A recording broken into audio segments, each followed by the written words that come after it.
여러분 안녕하십니까. 만화임 뉴스입니다. 아주 쇼킹한 소식이 들어왔는데요. 여러분 18대 국회의원을 지낸 송영선 전 의원 아시죠? 이번에 국방 분야의 여성인데도 불구하고 상당히 전문가입니다. 아마 국방위원장을 역임하셨는지는 제가 모르겠습니다만은 초선인지 재선인지는 모르겠는데요. 이분께서 송영선 시사 360이라는 유튜브를 하는데요. 내용을 좀 보다 보니까 아주 놀라운 내용이 나왔습니다. 이번에 이제 국회의원을 할 때에 지금 과거사 정리위원회 위원장으로 있는 박선영 씨 있죠? 이 정리위원장이 장관급이랍니다. 그때 이제 해외에 시찰도 많이 가고 말이죠. 같이 이제 국회의원을 했는데 이번에 과거사 정리위원회 위원장 임명된 스토리를 이야기를 합니다. 12월 3일날 대통령께서 비상계엄을 선포하셨죠. 그리고는 말이죠. 난리가 났잖아요. 그런 와중에 12월 6일날 대통령께서 야당에서도 물론이고 전부 시민단체에서도 반대를 함에도 불구하고 이 박선영 전 의원을 이번에 이제 서울시 교육감도 3번이나 낙선했습니다. 전 의원을 과거사 정리위원회 위원장으로 임명을 했습니다. 그래서 야당과 시민단체에서 말이죠. 뭐라고 얘기했냐면은 여러분 아시겠지만은 정영식 헌법재판소 재판관의 부인의 언니가 바로 박선영 의원이죠. 그러니까 정영식 재판관의 처형이 되는 것입니다. 그래서 소문에 말이죠. 지금 탄핵 발의가 되면은 정영식 재판관의 확실한 윤 대통령 사람으로 만들기 위해서 박선영 전 의원을 과거사 정리위원회 장관급으로 앉혔다. 그렇게 공격이 엄청 났었다고 그럽니다. 저는 그때 사실을 잘 몰랐습니다만은 그러니까 오비일학격으로 충분히 오해할 만한 그런 내용이죠. 그래서 좌우지간 12월 6일날 시민단체 그리고 많은 사람들이 반대하는 가운데서 박선영 전 의원이 과거사 정리위원회 위원장으로 임명이 됐다고 합니다. 그래서 말이죠. 시민단체에서 결국은 이제 박선영 전 의원을 몇 가지 제목으로 공수처에 고발을 했다고 이야기를 합니다. 첫째는 말이죠. 바로 윤석열 대통령이 탄핵이 소추가 될 걸 예상해서 그 도움을 받기 위해서 이렇게 임명한 정황이 있다.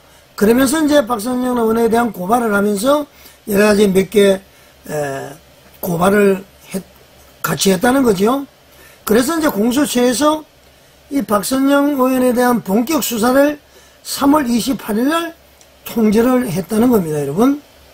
자, 통지를 했죠. 자, 그런데 말이죠. 여러분, 깜짝 놀랄 일이죠. 헌법재판소가요, 2월 25일 날 변론 종결을 하고 보통 2주 뒤면은 선고를 하잖아요. 근데 전혀 선고가 없었습니다. 그래서 지금 서로 이견이 많아서 이래 된 것이 아니라 말이죠. 방송통신위원장 입장을 보더라도 분명히 4대 3대 이번에는 김영두 재판관이 인용 쪽으로 붙어서 지금 5대 3이 돼 있는 상태예요. 그럼 그대로 이제 선고를 해야 되는데 계속 미루었습니다. 아마 헌재에서 민주당의 SOS를 쳤는지는 모르겠습니다만은 마흔역을 임명해라 난리가 났죠. 헌법 소원까지 하고 말이죠. 권한쟁의까지 해서 그래서 이제 결국은 마흔역을 임명하지 않는 것은 위헌이다. 그렇게 이제 결론을 내렸죠. 그래서 최상목이가 해야 되느냐 말아야 되느냐 여러 가지 얘기가 많았습니다. 자, 이런 상태에서 말이죠. 3월 28일 날 28일 29일 그 어간에 말이죠. 더불어민주당의 초선 의원들이 성명서를 발표합니다.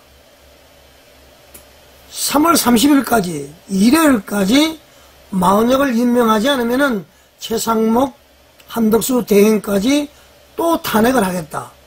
이렇게 했고요. 여러 가지 이제 좀 여론이 안 좋았죠. 그리고 이제 박찬대 원내 총무가 다시 이야기를 하기를 4월 1일까지 마은혁을 임명하지 않으면은 탄핵을 하겠다, 그런 얘기를 했습니다. 이 얘기는 뭐냐면은 말이죠, 그때까지는 3월 27, 8, 이 사이에는 아직까지 5대3이 확실히 굳어진 상태다.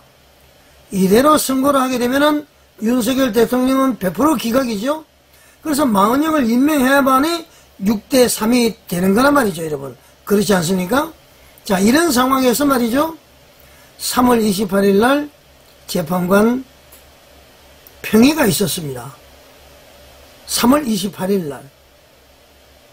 그때 지금 이따 보여드리겠습니다만은 5대3으로 팽팽하던 왜 선고 안 하느냐고 문형배에게 말이죠, 정영식, 조한창, 김보경이 빨리 선고하라고 막 다그치고 큰 소리 나고 이렇게 했었는데 말이죠, 3월 28일 날 갑자기 6대2로 바뀌어버렸다는 겁니다.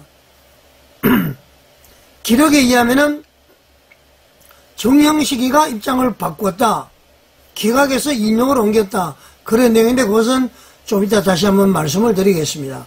그러니까 말이죠, 윤석열 대통령이 박선영을 임명한 것도 오해 일학이고, 박선영이가 3월 28일 날 수사를 가는데 된통 뭐가 걸린 게 있었는지는 모르겠습니다만, 자기 제보에게 제보 나 이렇게 조사 가요, 뭔가 얘기를 했을 거 아닙니까? 예를 들면은, 그래서 처형의 위험을 감지해서 3월 28일 날 입장을 바꿔버렸다, 그런 취지의 지금 얘기를 송영선 전 의원이 주장을 하고 있습니다. 일단 송영선 의원의 얘기를 한번 들어보겠습니다. 자, 송영선 의원이죠. 사실이라면 충격, 처형 박선영 살리려고 정영식은 대통령 파면으로 급선해. 중간에 한번 들어보겠습니다. 박선영을 이런 과거사 정리위원회 같은 자리에 장관 자리를 하나 준다면, 자칭 꼴통 우파라 하는 사람을 심어 놓으면은 2023년에 대통령이 직접 임명한 가장 신뢰한다는 정영식 재판관은 내 편을 들어줄 사람일 거다 라는 계산하에서 박선영을 무리를 하면서 임명을 했다는 겁니다. 시민단체들의 얘기는. 그래서 그때도 말이 많았고 민주당도 막 반대를 하는데도 임명을 했습니다. 그런데 그게 공교롭게 3월 28일 시민단체들이 끝까지 수사를 해라, 이 박선영의 임명에는 정영식을 움직여서 대통령 탄핵 기각을 끌어내기 위한 하나의 소위 말하는 미끼 하는 혹은 중간 매체로서 박선영을 임명한 거나 다름없으니까 이거에 대해서 진실을 밝혀달라 하고 공수처에 수사 의뢰를 한 겁니다. 그리고 공수처에서 박선영에 대해서 수사를 하겠다고 들어온 게, 통지가 들은 게 3월 28일이야. 그런데 정형식이 마음을 바꿨다는 얘기가 3월 28일이고, 조배숙 의원이 국민의힘 의원총회에서 굉장히 놀라운 정보를 의원총회에서 밝힌 게 지금 5대3이 아니고 6대2로 바뀌는 것 같다, 정형식이 인용 쪽으로 가는 것 같다. 물론 정형식이 그런 얘기를 박선영으로부터 듣고 박선영이 그 사실을 알리면서 SOS를 치니까 정영식으로서는 내 처형이 지금 저런 문제로 공수처의 수사를 받게 되면은 분명히 나도 공수처에서 언급이 되고 수사를 받을 거다 생각해서 자기 몸조심 그리고 처형을 위해서 인용으로 생각을 바꿨다라는 분석이 지금 나오고 있습니다. 자, 여러분, 놀라운 거죠? 지금 송영선 전 의원은 말이죠, 자기 처형을 살리기 위해서 대통령을 주겠다, 그런 얘기까지 하고 있습니다. 그리고요, 박선영 의원이 꼴통 보수 그러지만은 자기가 의정활동하는 동안 봤을 때에 박선영은 기회주의자다, 그렇게 얘기했습니다. 자, 그러면은 조배숙 의원 관련한 내용을 한번 보겠습니다. 자, 이것이 말이죠, 이재명의 기상천외한 방법, 헌재 판결까지 뒤집었다. 이게 제가 속해 있는 이제 단톡방에 있는 것을 지금 이렇게 한글 파일로 옮겨봤습니다. 8대0 전원일치의 비밀. 그러면서 말이죠. 이런 얘기를 합니다. 숨겨진 내용은 말이죠. 내부 회의 내용에 따르면은 숨겨진 내부 기록, 원래는 5대3 승부일조차 잡지 못했습니다. 그런데 내부 회의 내용에 따르면 25년 3월 28일까지만 해도 2인용 5 기각 3, 기각 3은 이제 정영식, 김복경, 조한창이죠. 이 5대3 구도로 승부일조차도 잡지 못하는 교차 상태였다. 그런데 말이죠. 당일 평의 중에 28일 평의 중에 정영식 재판관이 돌연 입장을 선회를 했다. 돌연 입장을 선회를 해서 구도가 6대2로 뒤집혔고 문영배 재판관을 제외한 인용파들은 6대2라도 선고해야 한다. 이렇게 이제 강하게 주장했다는 것이죠. 이게 설득력이 있습니다. 이게 조배석 의원이 이야기한 것이고요. 뭐냐면은 줄기차게 민주당에서 말이죠. 선고해라. 참 마흔역을 임명해달라. 막 이렇게 난리가 쳤는데 이상하게 이때부터는 잠잠했단 말이죠. 그리고는 또 유튜브에 성창경 유튜브를 보게 되면은 이 4월 4일 선고 며칠 전부터 말이죠. 민주당에서는 선거 준비 무엇을 임대를 하고 그렇게 했다는 것 아닙니까? 그리고 저도 벌써 그런 감을 잡았다는 겁니다. 그러나 워낙 그럴 일이 있을 것이나 했는데 이렇게 갑자기 바뀌어버렸다는 것이죠. 그래서 자 여러분, 이 자기 처형을 살리기 위해서 대통령의 희생 제물이 되었다. 얼마나 큰 죄를 지었길래 이게 소설이기를 바라겠습니다. 그래서 말이죠. 정영식이가 넘어가니까 김보경, 조한창도 나라의 화합을 위해서 그래서 이제 인용적으로 넘어갔다는데 이것은 그분들이 잘못 생각한 것이죠. 소수 의견을 반드시 밝혀서 이런 찬반이 있다는 것을 알아야 됩니다. 참으로 이해할 수가 없습니다. 자 여러분, 만약에 말이죠. 하나님께서는 언젠가는 밝혀주시리라고 봅니다. 마흔역 임명을 그렇게 줄기차게 하다가 갑자기 4일날 선고한 것을 봤을 때 최소한 6대2가 되었기 때문에 문영배가 결정을 했다. 그게 합리적인 의심 아닙니까? 그러고는 이제 평의를 하다 보니까 나머지 두 사람도 우리 전원일치 가자. 문영배가 말이죠. 김영두 등을 쓰다듬으면서 툭툭 치는 거 봤을 때 김형두가 조한창, 김보경을 설득하지 않았을까. 이제 그런 생각이 드네요. 그래서 이제 8대0 간 것 같은데 실질적으로 제가 많이 얘기를 했습니다만은 윤석열 대통령의 탄핵은 말이죠. 정치적으로 볼 때는 정치성 개혁을 한 거 아닙니까? 전혀 문제가 없습니다. 그러나 법리적으로 보더라도 문제가 없는데 희한한 법 올가미를 해서 정치를 잡아 먹어버렸다 이런 얘기죠. 그리고는 사전에 아주 주도 면밀하게 지금 유튜브를 보게 되면은 대국분 세력을 말이죠. 한남동으로 이동하게 해서 거기다가 중무장한 병력으로 완전히 올가미를 쳐서 밖으로 못 나오도록 만들어버렸습니다. 이것이 지금 팩트입니다. 그러니까 이게 경찰 할 것 없이 전부 합동작전으로 대국분 세력을 한남동으로 빼돌려버리고 그렇게 선고를 했다. 저는 그렇게 이제 합리적인 의심을 하게 됩니다. 자 여러분, 최고의 선출 권력이 대통령이죠. 헌법재판관은 임명 권력입니다. 이게 지금 송영선 의원이 주장한 대로 이것이 맞든 안 맞든 간에 헌법재판관이 임명 권력이 최고의 선출 권력을 파면시킨다. 이거는 저는 있을 수 없다고 봅니다. 사람의 법과 원칙에 따라서 재판을 해야 되는데 빈부귀천 남녀노유에 따라서 판단 기준이 다르고 그 다음에는 말이죠. 지연, 학연, 혈연에 따라서 판단 기준이 다르다면은 우리 어떻게 사법부를 신뢰할 수가 있겠습니까? 이재명의 말이죠. 공직선거법, 그 말도 안 되는 판결 아닙니까? 거기도 2대1이 됐습니다. 2대1. 이 우리나라에는 말이죠. 김영삼 전 대통령이 하나회를 과감히 척결했듯이 이 사조직이 있으면 안 됩니다. 무슨 연구회니까 연구회가 뭡니까? 그 사조직이지 말이죠.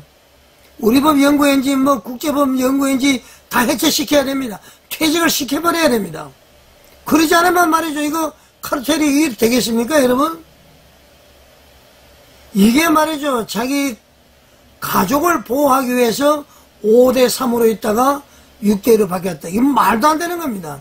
자, 여러분, 우리가 알아야 될 것은 법은 말이죠. 제가 올려드렸죠. 코에 걸면 코걸이, 귀에 걸면 귀걸이.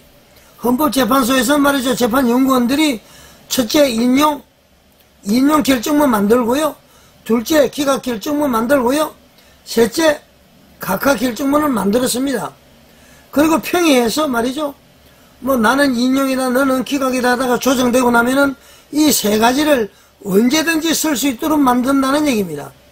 평의를 해서 어제까지는 말이죠. 인용 쪽으로 가다가 갑자기 각하 쪽으로 가면은 각하 결정문을 가져와서 선고하면 되는 것이죠. 각하로 가다가 말이죠. 인용으로 바뀌었다. 그러면은 인용 결정문을 가져와서 그대로 선고하면 되는 것입니다. 그러니까 항상 세 개를 만드는 것이죠. 그래서 이 법이라는 것은 말이죠. 코에 걸면 코걸이, 귀에 걸면 귀걸이라는 것이 이 관점에서 보면은 인용, 이 관점에서 보면은 기각, 저쪽 관점에서 보면은 각하 이렇게 되는 것이죠. 자, 대통령의 지지율이 점점 상승하고 있는 이 시점에서 대통령을 탄핵하겠다. 이거 있을 수가 없는 것이죠. 현세일이니까 받아들이지만은 절대로 승복할 수는 없습니다. 받아들이지만은 승복할 수가 없다. 소년보 전환기는 말이죠. 뭐 처음부터 승복한다고 그러더라고요. 받아들이는 것과 승복은 다르죠. 이 헌법재판소 제대로 세워야 6월달 대통령 선거 이길 수가 있다. 저는 그렇게 생각합니다. 이 대통령 탄핵제도 개선이 돼야 됩니다. 국회에서 무분별하게 탄핵하는 건 막아야 됩니다. 대통령의 국회 해산권을 줘야 될 것입니다. 이게 진짜 말이죠. 시나리오라기보다도 이 모든 인과관계가 명확하지 않습니까, 여러분? 법관의 양심 처음에 마음대로 해, 마음 먹은 대로 판결을, 선고를 해야지요. 이것은 분명히 외풍 때문에 그렇다는 것을 알 수가 있습니다. 자, 계속 마흔을 임명해달라다가 이야기 안 하고 선거 들어갔습니다. 내부적으로 변화가 있은 거죠. 박선영이가 조사받는 것에서 3월 28일, 정영식이가 마음 바꾼 게 3월 28일, 우리들에게는 합리적인 의심을 하지 않을 수가 없다. 자, 우리 여러분, 광화문 대국본 정광호 목사님을 중심으로 똘똘 뭉쳐서 이 난국을 돌파하시는 저와 여러분이 되시기를 바라겠습니다. 자, 여러분 시청해 주셔서 감사드립니다.